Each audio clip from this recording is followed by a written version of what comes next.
From an engineering side, I guess, the guys I watched whilst I was growing up were Ross Brawn and Adrian Newey, these kind of guys who were designing Formula One cars and engineering them through the sort of the 90s and into the 2000s with Michael Schumacher and those kind of guys.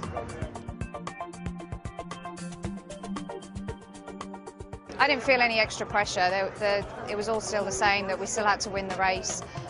So for me, doing my job on the pit wall was still to keep focused. But what was going on in the background with all the other mechanics and engineers that didn't have their car running was that they pulled together, and we had maximum support from everybody on the team. It was a proper, true team effort this year, just for one car to get across the line. It was pretty special.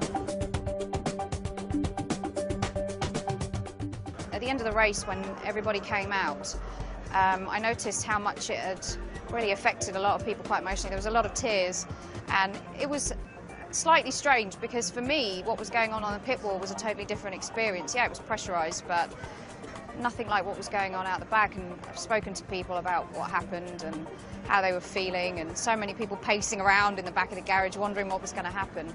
It was strange, but kind of unexpected, I guess. It took me around about 45 minutes to get from the pit wall back into the garage because there were so many people that just kept stopping me. When I did finally get into the office and I just sat down, all I wanted to do was just call my mum, because I knew that they had been following what was going on, but my phone was flat, so I was trying to struggle to get some charge into it so I could call home.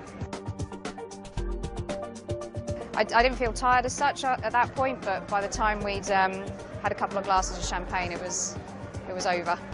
The Monday we drove back home to England.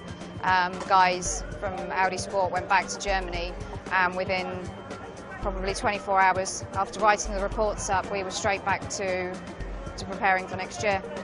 It never stops. We're always developing, trying to get the package to be even more efficient and faster, really. And obviously there's next year to think about, and going into next year, it doesn't stop. It started pretty much for me. It was 3 days later I was testing again after the race.